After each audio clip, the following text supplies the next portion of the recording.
एक गांव में खंडरों के पास एक कुआं था। एक व्यक्ति उस कुएं के पास से गुजर रहा होता है। तभी उसे कुएं से बहुत तेज चमकती हुई रोशनी दिखाई देती है। फिर वह उस कुएं में झांक कर देखता है तो उसे कुछ चमकती हुई चीज दिखाई देती है। अरे ये क्या चीज है? ये तो बिल्कुल सोने की तरह लग रही है।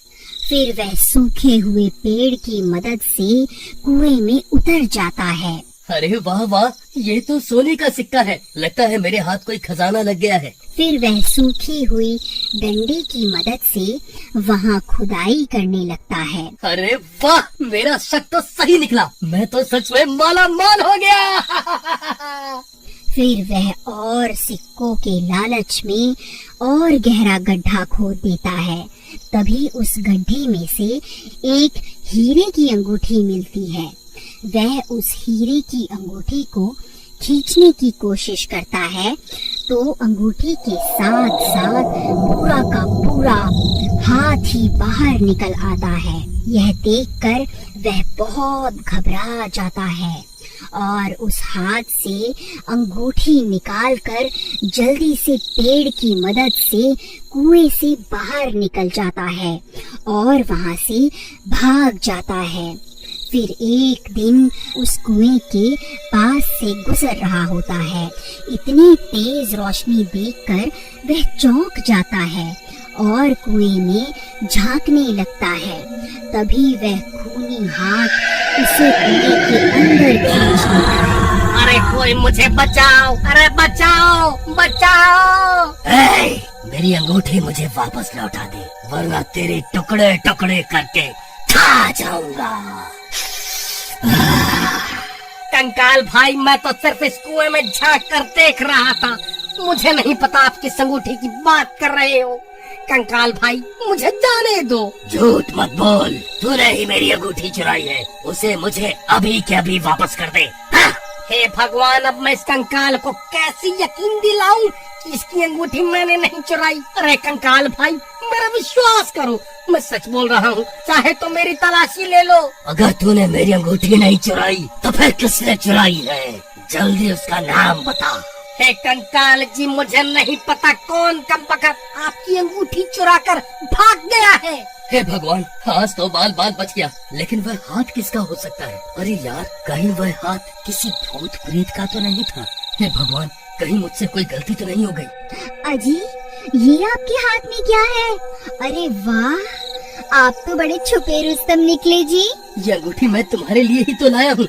अरे मर गया रे, ये कंकाल तो मुझे जान से मार डालेगा। अरे कंकाल भाई, मुझे छोड़ दो। मुझे मारने से तुम्हें तुम्हारी अंगूठी वापस थोड़े ना मिल जाएगी। भाई मुझे छोड़ दो, मैं तुम्हारी अंगूठी ढूंढने में तुम्हारी मदद कर सकता हूँ। मुझे एक दिन का वक्त दे दो, मैं तुम्हारी अंगूठी वापस लाकर दे दूंगा। ठीक है, लेकिन अगर तू एक दिन में वापस नहीं लाया तो मैं तुझे सूंघता सूंघता तेरे घर पहुंच जाऊंगा। फिर वहीं तेरे टुकड़े टुकड़े करके तुझे खा जाऊंगा। ठीक है कंकाल जी, मैं कुछ भी करके आपको आपकी अंगूठी वापस ला कर दूंगा। फिर राजू कुएं से निकलकर दुम दबाकर वहां से सीधा अपने गांव भाग जाता है। फिर सुबह होने पर सीमा पूरे गांव की औरतों को अपनी अंगूठी दिखा दिखा कर उन्हें जलाने लगती है। अजी, आपको कुछ पता भी है? गोपी ने अपनी पत्नी को इतनी कीमती अंगूठी तोहफे में दी है और एक आप हैं जो आज तक तोहफे में एक फूल भी तोड़कर नहीं दे पाए। अभी के अभी यहाँ से भाग जा। वैसे ही मेरा दिमाग खराब हो रखा है और तुझे तोहफे की पड़ी है। जब देखो चिक चिक चिक चिक करती रहती है। चल भाग यहाँ से।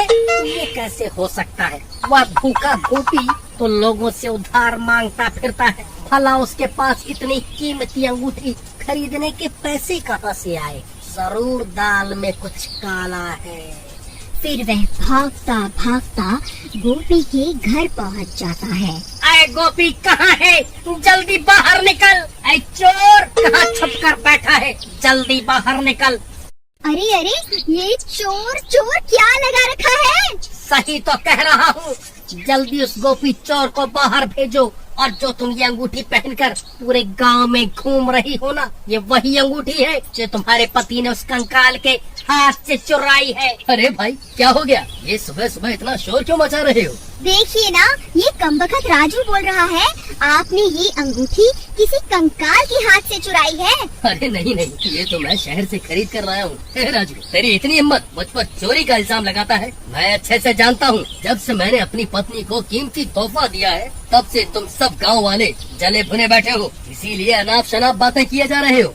ए राजू, चुपचाप यहाँ से जाएगा या धक्के मारकर तुझे यहाँ से निकालूं? फिर राजू परेशान होकर वापस अपने घर आ जाता है। तभी उसकी पत्नी वहाँ आ जाती है और उसे परेशान देखकर उससे परेशानी का कारण पूछती है। फिर राजू उसे पूरी बात बताता है।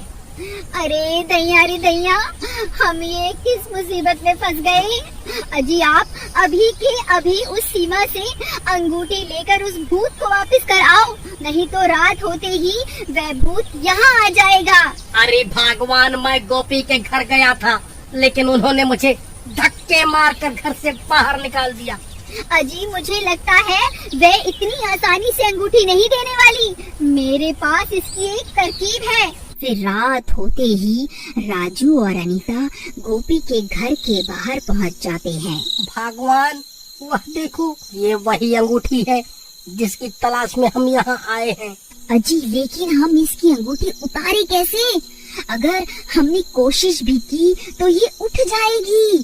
तुम सही कहती हो, हम इसकी अंगूठी निकाल नहीं सकते। मेरे पास एक तरकीब है, क्यों ना हम इसे ही उठाकर उस कुएं के पास रख आएं, जहाँ वह भूत रहता है, वह अपने आप इससे निपट लेगा। फिर वह दोनों धीरे से उसकी चारपाई को उठा लेते हैं और धीरे धीरे जंगल की ओर चल देते हैं। कुछ ही देर में वह उस खंडहर के पास पहुंच जाते हैं। फिर वहां पहुंचकर वह उस चारपाई को कुएं के पास रख देते हैं। अरे कंकाल जी, आप कहाँ हो? देखो, मैं आपके लिए तोहफा लाया हूँ।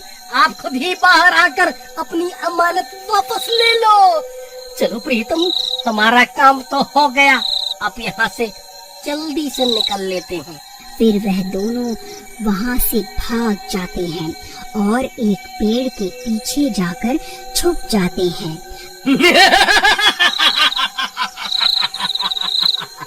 अरे वाह, मैंने तो सिर्फ अपनी अंगूठी मांगी थी, वह गांव वाला तो मेरे लिए एक और तोहफा ले आया।